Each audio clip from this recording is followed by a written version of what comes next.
Jezusi paralajmëron rendimin e tempullit. Kur Jezusi doli nga tempulli e po largohej, ai ju afroi nxënësit e tij për t'i treguar ndërtesat e tempullit. Ai ju tha: "Apo I shihni të gjitha këto? Për të vërtet po ju them, këtu s'do të mbes as gur mbi gur, secili do të rrëzohet." Fillimi I vështirësive. Kur ul të rinë në malin e Ullëve, ju ofrua veçmas nxënësit e tij thanë: "Na trego, kur do të ndodhë këto dhe cila është shenja e ardhjes sate e I mbarimit të botës?" Jezusi ju përgjigj: "Ruajuni mos ju gënjej kush, sepse shumë do të vinë në emrin tim e do të thonë: Unë jam Mesia, e do të gënjejnë shumë kënd. Do të dëgjoni për luftra dhe për ushtrima luftrash. Mos u kushtrimoni, të gjithë këto do të ndodhin, por ende nuk do të jetë mbarimi, sepse do të ngriten një popull kundër një populli të tjetër e një mbretëri kundër një mbretërie të tjetër, e do të jetë urije tërmet në vende të ndryshme. Të gjithë këto janë veçse nisma e mundimeve. Atëherë do t'ju mundojnë dhe do t'ju vrasin. Të gjithë popujt do t'ju urrejnë për shkak të emrit tim.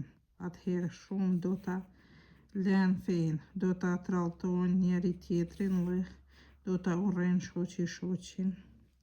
Do të ngriten shumë profetë të rrejshëm dhe shumë kënd do të gënjejnë, e prej saj do të marrë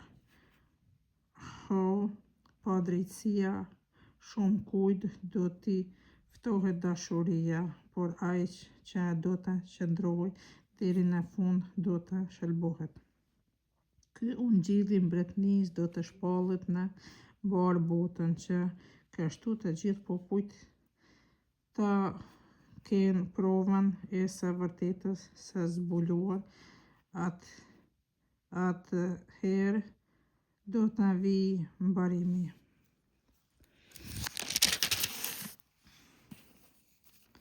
Ngushtica e madhe.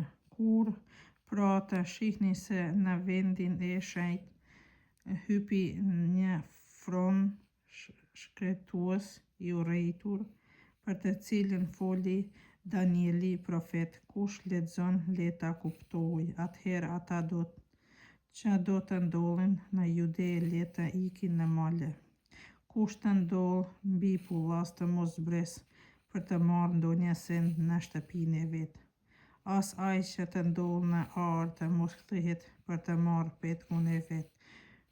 Por vaj për gra shtatzane, për ato që do t'ua japin gjinj fëmijëve në ato ditë. Lutuni që ikja juaj të mos jetë në dimër ose të shtunën, sepse atëherë do të jetë mjerim aq I madh sa që mjerimi të tillë nuk ka pasur qysh se u krijua bota deri tani, as nuk do të ketë më.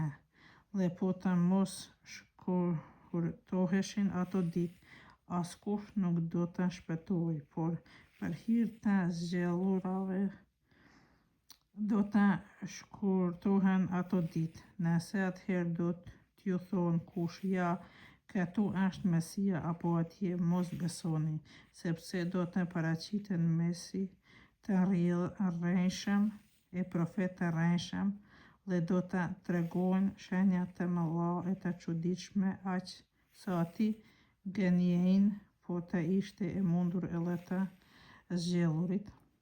Ja, ju paralajmërova.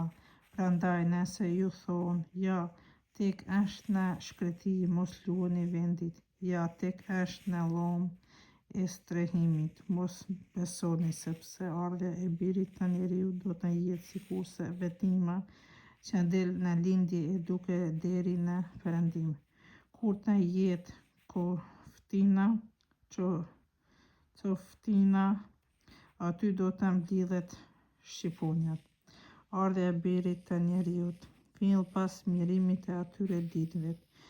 Dielli do të tërriset, hëna nuk do të lëshoj dritën e vet, yjet do të bien nga qielli e trupat qiellor do të lëkunden. Atëherë do të duket në qiell shenja e birit të njeriut, atëherë të gjithë fiset e dheut do qajnë dhe do të shohin birin e njeriut duke arritur mbi re e qiellit me fuqi dhe me mallëri të madhe. Ai do të dërgoj engjëjt e vet me buri të madhe për t'i bashkuar të zgjedhur e tij nga 4 anët e botës, prej njëri skaj që të qiellit në tjetrin, masim nga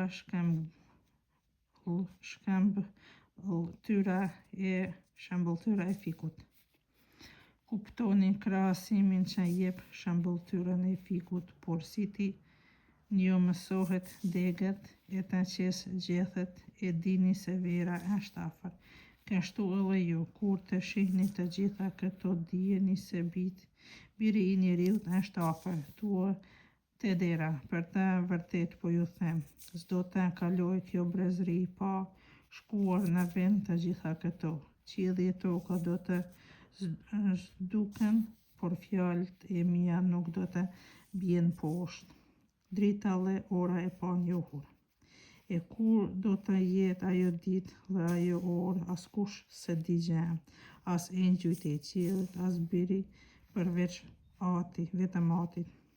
Dhe si që në ditën e Noelit, ashtu do të jetë edhe ardhja e birit të njeriut, dhe sikurse në ditë para përmbysjes njerëzit hanin e pinin, merrnin gra e gra burra deri atë ditë kur Noe hyri në arkë, e nuk u apreu mendja se do t'ju ndodhë gjë derisa të erdhë përmbytja e përfshirë. Ashtu do të jetë edhe në ardhin e birit të njeriut. Atëherë prej 2 vetëve që kanë për t'u gjetur në arë, njeri do të merret e tjetri do të lihet. Prej 2 grave që do të bluajnë në muk, njëra do të merret e tjetra do të lihet. Prandaj rrini zgjuar, sepse nuk dini se në ç'ditë do të vijë zotëria juaj, e mos harroni, po ta dinte i Zoti i shtëpisë se në çorë të natës i vjen vjellësi, do të rrinte zgjuar e nuk do të lejonte t'i thyhej shtëpia. Prandaj rrini gati, sepse biri i njeriut do të vijë në atë orë kur ju s'e pritni. Shërbëtori besnik. Vallë, cili është ai shërbëtor besnik i mençur që zotëria e vuri përmbi shërbëtorët e vet për t'ju dhënë ushqim në kohën e duhur.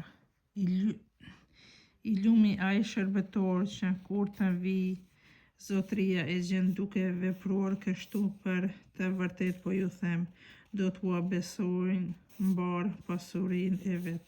Por nëse shërbëtori i keq thot në zemër e vet, zotëria im vonon të vijë e fillon të rrah shokët e vet e të hajë e të pijë me pijaneca. Zotëria i këtij shërbëtori do të vijë shi atë ditë kur ky s'e pret, shi në atë orë kur ky s'e di. Do të ndëshkojë rendet dhe do t'ia caktojë vendin me shtiracakt ku do të jetë vaj dhe kërcëllim lëmbësh.